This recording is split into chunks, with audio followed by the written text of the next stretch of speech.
The snow had drifted against the iron gates of Eastleigh in a long white shoulder, and something in that drift was moving. Ambrose Rathmell, 9th Duke of Eastleigh, stopped where he stood with the lantern swinging from his fist and the wind tearing at his greatcoat, and told himself it was a hound, a fallen branch, a trick of the storm. Then the shape lifted a hand toward the bars, 3 fingers bare and blue, curling around cold iron, and he was running. He went down on his knees in the drift. The lantern light fell across a woman's face, half buried, her lashes white with frost, her lips the color of ash. A grey cloak, stiff as board, a leather satchel strapped across her body, its buckle rhymed. She was perhaps 25. She was not, so far as he could tell in that first terrible instant, breathing. "Look at me," he said. His voice came out of him rough as gravel. He had not used it much in 3 years. "Look at me. Open your eyes." Her eyes opened, grey and focused, enormous in the lantern glow. Her mouth moved and made no sound. He did not wait to hear her. He shoved the lantern into the snow, hauled the gate wide against the packed drift with his shoulder, and gathered her up. She weighed nothing at all. That was the thing that frightened him, not the blue of her hands nor the frost in her hair, but the sheer nothing of her, as though the cold had already taken half of her away and was only waiting on the rest. Her head fell against his chest. He caught up the satchel too, because some instinct told him she would want it, and then he went up the long drive at a run, through snow to his knees, with the wind coming off the fells like a blade. "Hollis!" he shouted at the door. Hollis the fire, the small parlour, Hollis. The great door hauled inward. Hollis the butler, 70 if he was a day, stood with a candle and an expression that in 20 years of service had never once been surprised, and was surprised now. "Your Grace, blankets, hot bricks." "Wake Mrs. Pell." He was already crossing the hall, his boots leaving a black wet track across the marble, the woman's frozen cloak crackling against his coat. "And send Tom for the doctor."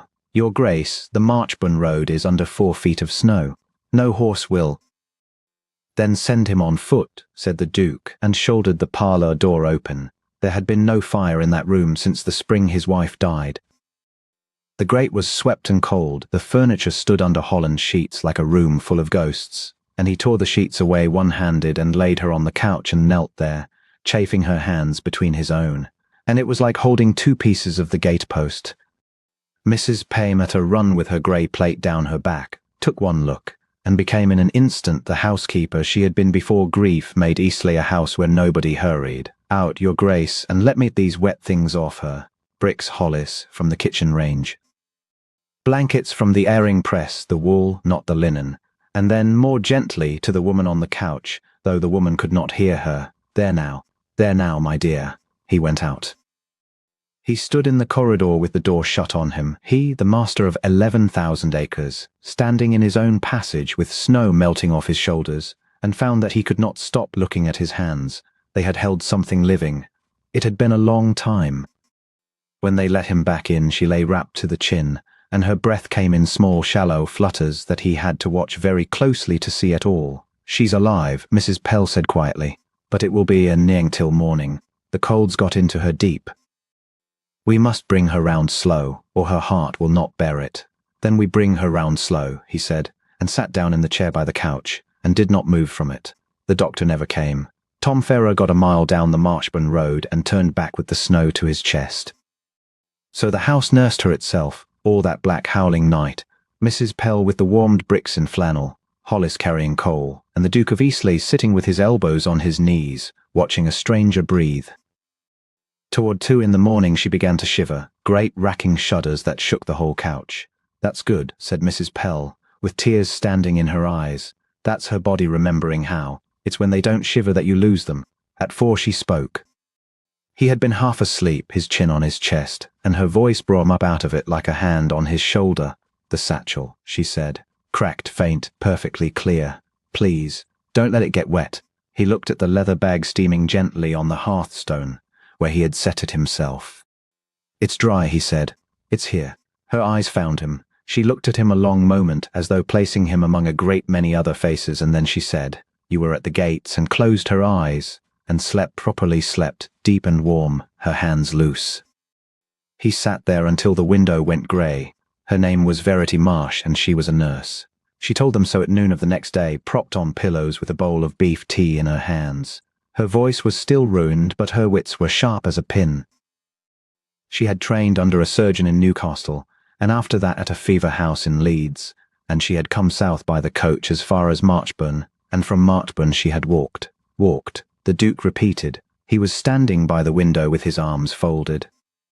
He had told himself twice that morning that a courteous man would look in on her once and leave her to the women, and he had come back 3 times.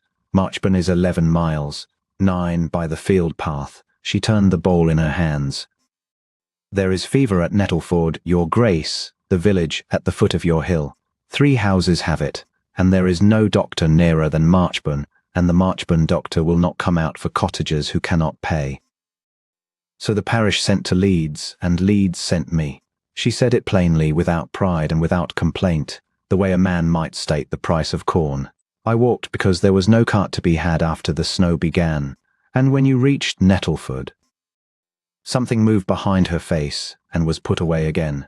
They would not have me, she said, would not. I came in the dark with a satchel of physic on my back and no letter from any gentleman they knew, and I told them there was fever in the village, and I said the word fever. She looked up at him with those grey eyes. You have never seen a door shut so fast in your life. 3 of them. The 4th threw the bolt before I reached the step. They were afraid, your grace, and afraid people do not open doors. They shouted at me to go up to the Manor, that the Manor could turn me away as well as they could. Her mouth curved, faintly exhausted. So I went up to the Manor. The fire cracked. Snow ticked at the glass. And found the gates shut, said the Duke. And found the gates shut, she agreed. And, well, there is a lamp burning somewhere behind those windows, and a lamp means a soul, and a soul may hear me if I can only make a noise. A small pause. I do not remember making any noise. You did not. He heard how flat his own voice was, and could not make it otherwise.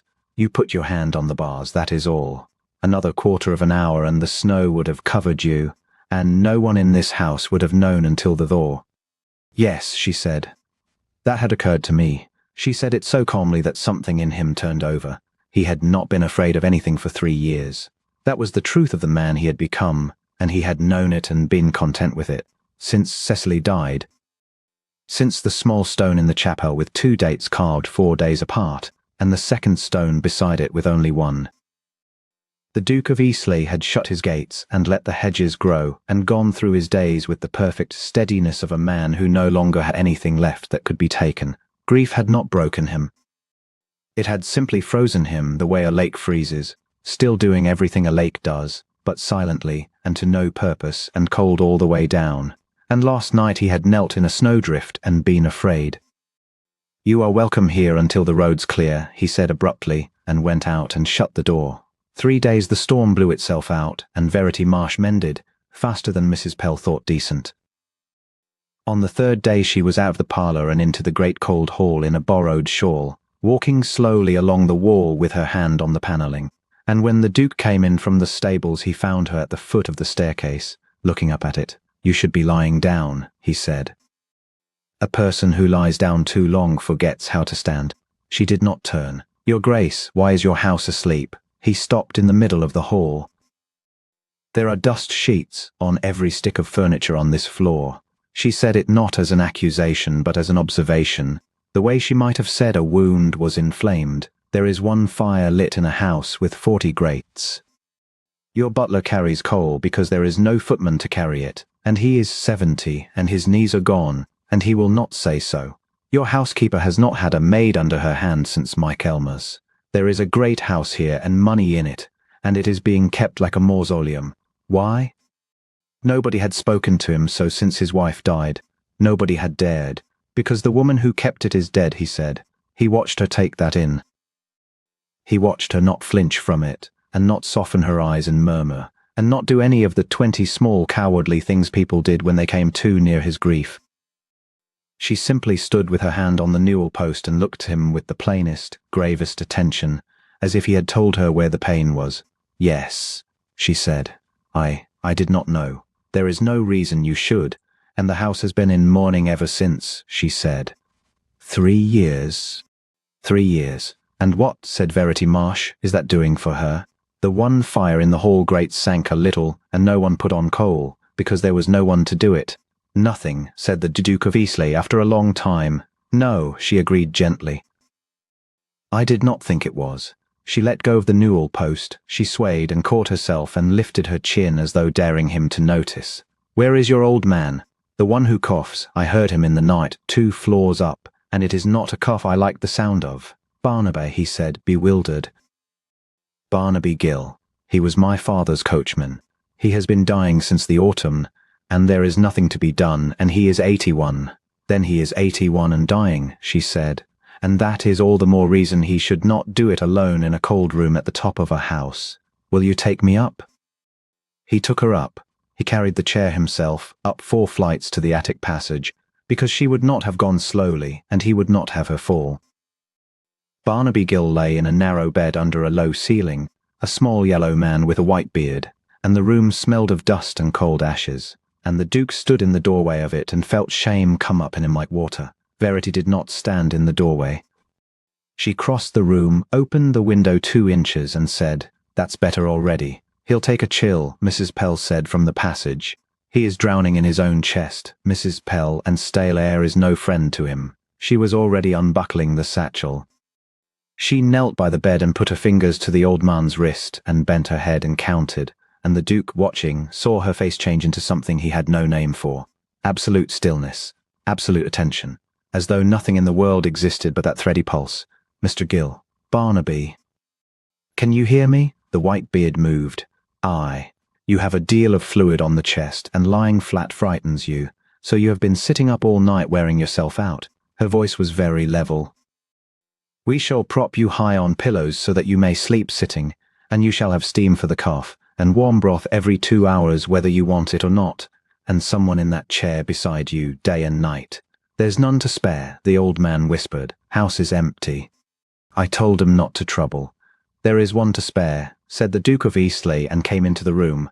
He sat with Barnaby Gill that night and the night after. He had not sat up with a dying man since his wife's confinement, and the first hour was the worst he had known in 3 years, and he did not leave. Verity showed him how to raise the pillows, how to hold the cup, how to talk of nothing in a low voice, because a frightened man dying in the dark needs a voice more than he needs physic. She came every 2 hours, silent as a cat, sleeves turned back. Once, near dawn, she fell asleep sitting on the floor of the doorway with her head against the frame, and the Duke took the blanket from his own knees and laid it over her, and sat back down and did not sleep at all. Barnaby Gill did not get better. Nobody had promised that he would. But he was warm and propped high, and he could breathe, and on the 4th night he was well enough to talk, and he talked for 2 hours about the Duke's father and a runaway pair of greys and a hedge near Cransley. He had jumped in a curricle with 2 ladies screaming, and the Duke laughed aloud. A short, rusty, astonished sound that brought Mrs. Pell to the bottom of the attic stairs to listen with her hand over her mouth. He died on the 6th morning, holding Verity's hand and the Duke's. "Master Ambrose," he said, quite clearly, using a name nobody'd used in 30 years. And then, the gates went oiling, and then he was gone. Verity closed his eyes and stood a moment with her head bent. Then she folded his hands and drew the sheet and turned, her own eyes wet and her voice perfectly steady. "He was not alone," she said. "He was not afraid, and there is not one thing more that any soul on this earth could have done for him. Hold to that, your grace. It is a great deal." The Duke of Eastleigh discovered that he could not speak.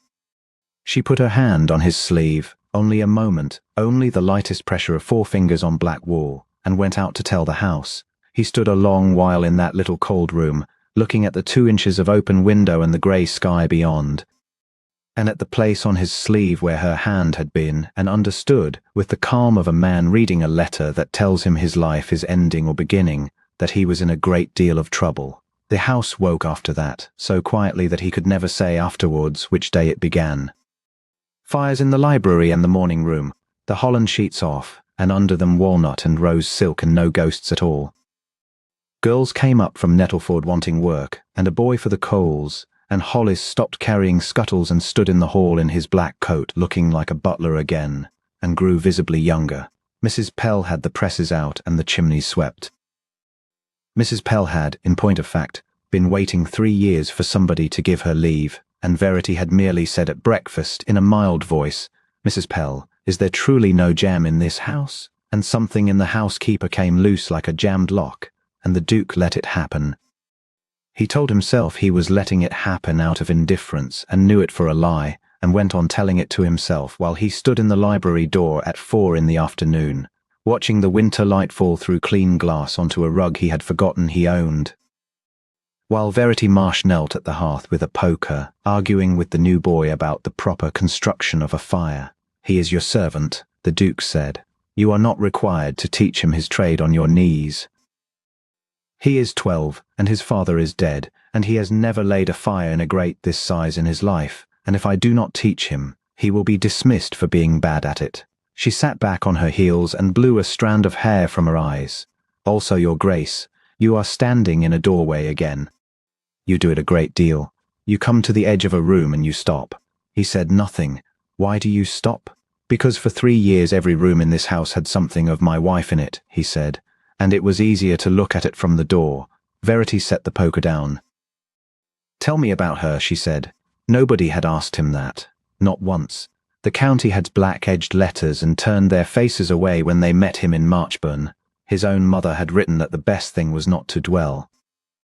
And here was a nurse in a borrowed grey gown on his hearthrug saying, "Tell me about her," as though Sicily were a thing that could still be spoken of, as though she had been a woman and not merely a wound. So he told her. He sat down on the arm of a chair. He did not come into the room. Not properly, not yet, and told her about Cecily Rathmell, who had laughed too loudly and hunted too fast and filled the house at Christmas with 40 people and made him dance when he did not wish to dance, and about the child, who had lived 4 days and was buried beside his mother in the chapel. The fire burned low while he talked, and Verity did not once interrupt him. She would have hated this, he said at last. Sheets. Hollis with the coal. She would have. He stopped. "She would have opened the windows," said Verity. "Yes. Then it was not her house that died, Your Grace. It was you. And you are not dead, whatever you may have arranged to look like." She rose from the hearth and dusted her hands and stood there in the firelight with those grey level eyes on him, and something in his chest turned over so violently that he had to look away. "The roads are open," she said. "The carrier came through this morning." He understood after a moment what the words meant. "Then you will be going down to Nettleford. There is fever in 3 houses and no one to nurse it, and I have been eating your bread a fortnight. Yes, they shut the door in your face. They were afraid." She gathered up her satchel. "They will shut again, most likely, and I shall stand upon the step and be very tedious until they open it, because that is the work." A small, tired, wonderful smile. "It is not a heroic trade, Your Grace. It is mostly standing on steps." The Duke of Eastleigh stood up. "They will not shut the door," he said, "if the door is opened for you." She went down the hill next morning, and he went with her. He had not been into Nettleford in 3 years. He rode in at the top of the street with Verity on the grey mare beside him, and the village came out to look and stood, and did not know what to do with its hands. He dismounted at the first cottage and knocked, and when it did not open he knocked again and said, in the voice his grandfather had used on the bench at Marchburn Assizes, "It is Eastleigh.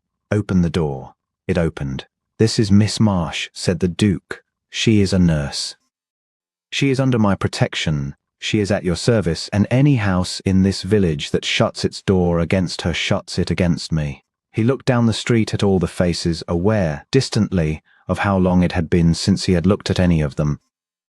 "There is fever here, and it will worsen before it mends. Miss Marsh will tell you what is to be done, and you will do it.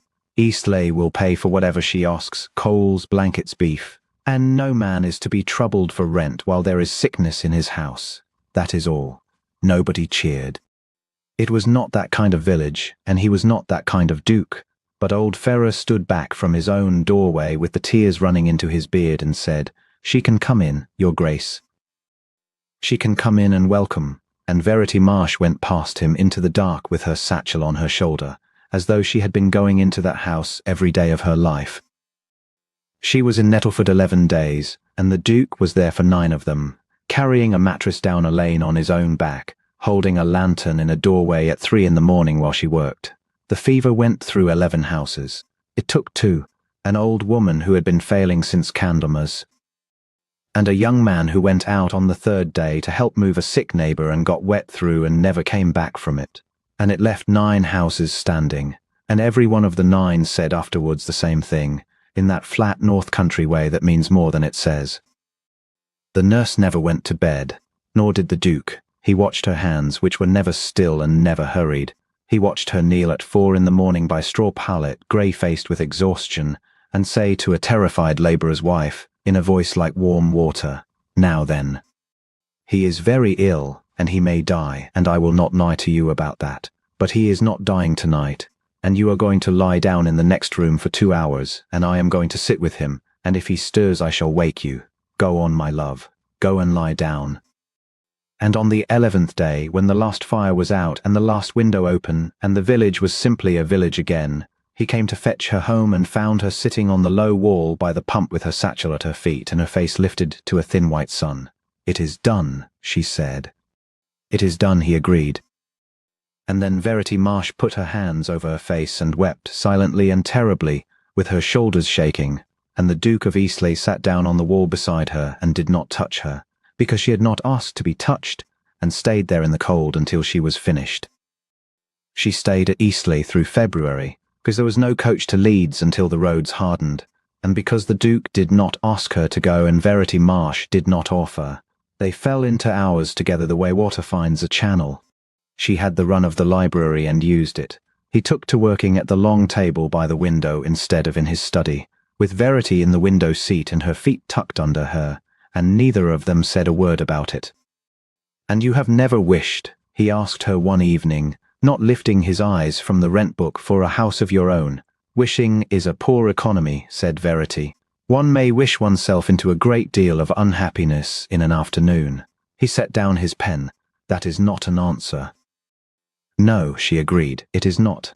Outside the tall window the snow lay blue in the dusk, and the iron gates at the foot of the drive stood open. They had stood open since the night of the storm. He had given the order.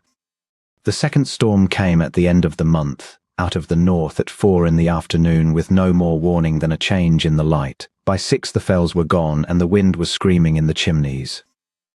At 6:30 Tom fare up from the village on a stumbling pony.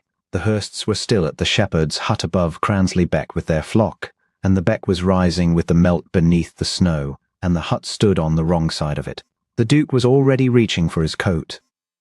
Verity followed him into the hall. How far? 3 miles. 2 of them uphill. He was pulling on his gloves. Hollis had the lantern, and the stable lads were bringing rope. One of them is old Jem Hurst, who cannot walk half a mile on a good day. If they wait for morning, the beck will have taken the hut. Then you will want blankets carried, and a hand with the horses, and someone who knows what cold does to a body, she said, and reached for a cloak. She stopped. "You will not come," said Duke. "Not this time. Your Grace." Verity. It was the first time he had used her name. He heard it land between them like a dropped coin. "6 weeks ago you were dying in a snowdrift at my gates. You have been into 11 fever houses since, and you have not slept 2 nights together.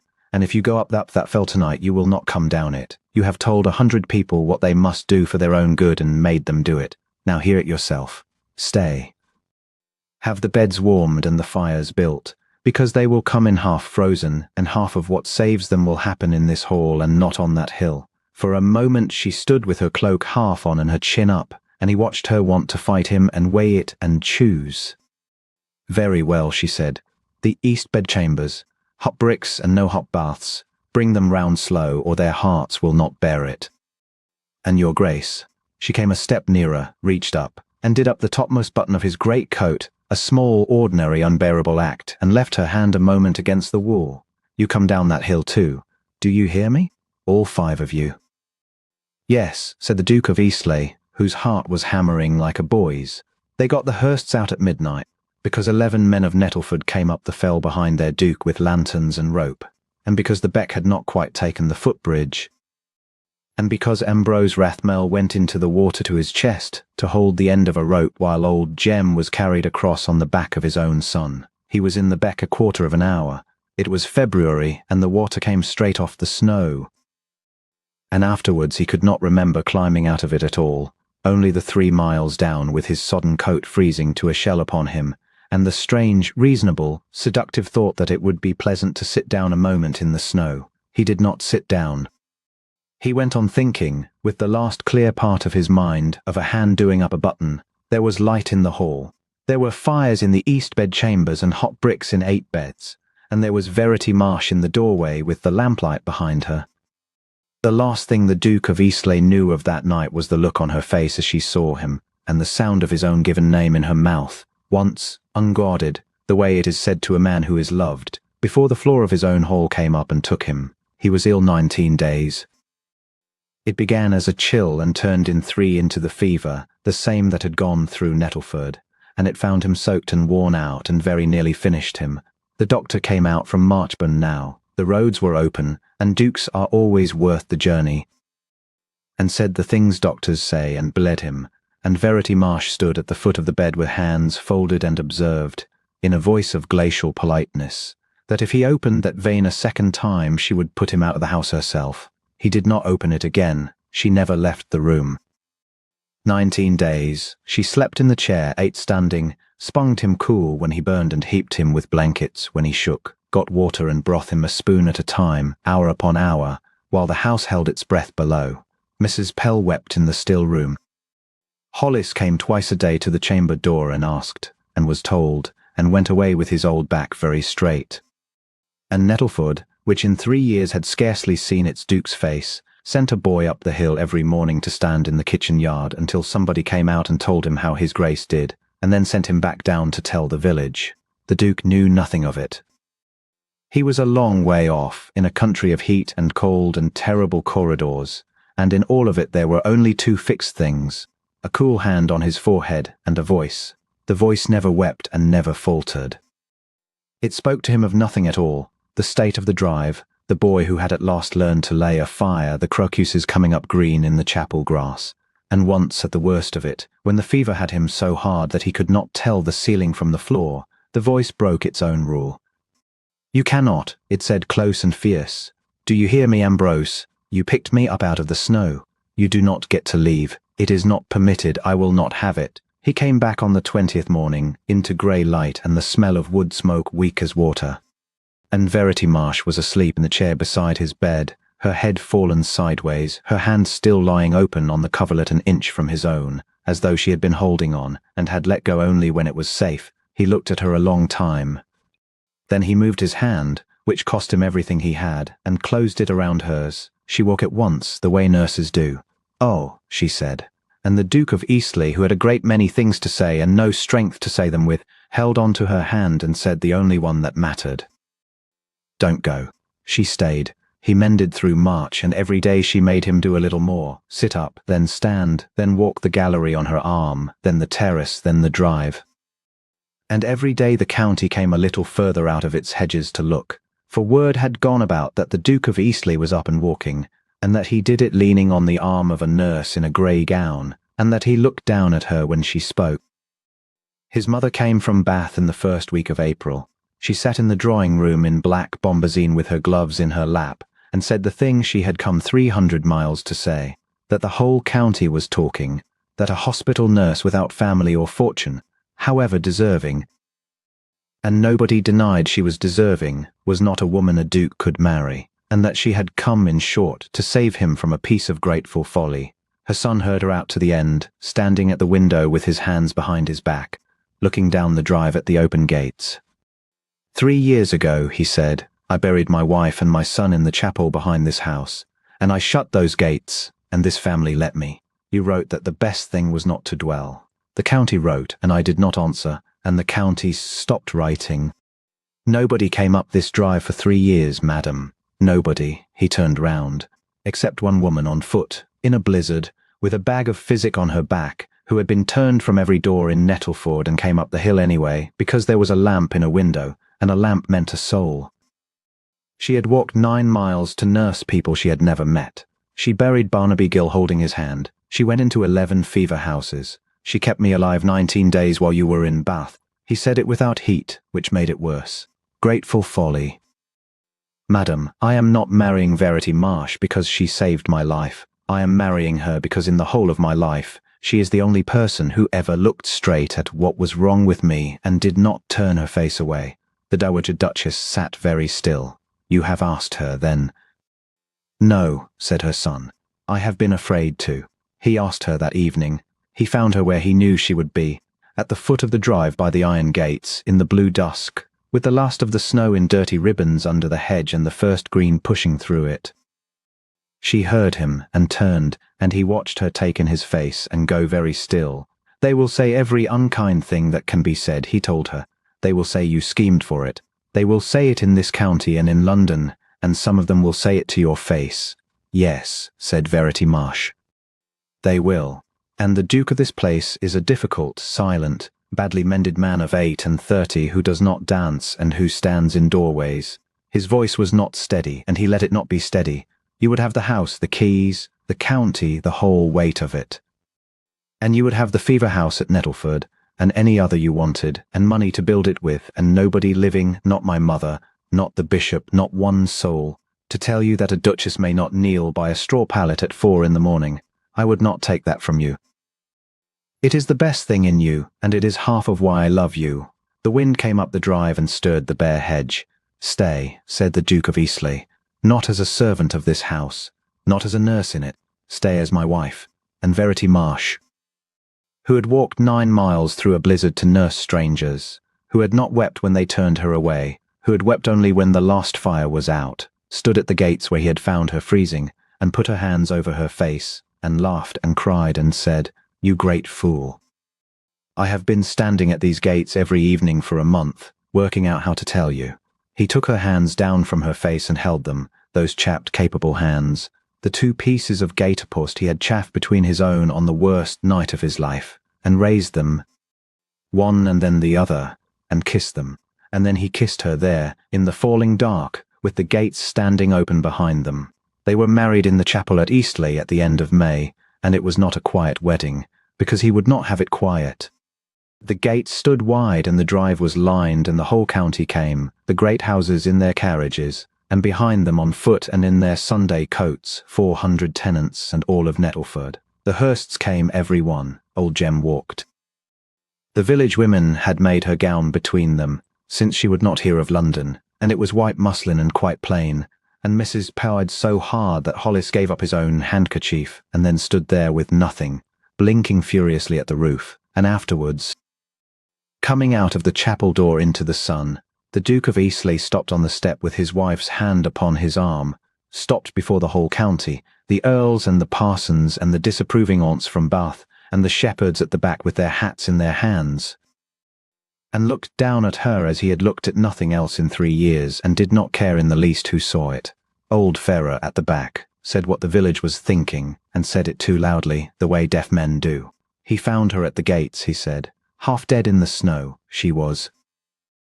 And she went and saved the lot of us. The Duchess of Eastleigh heard it, and laughed, and turned her face up into the sun.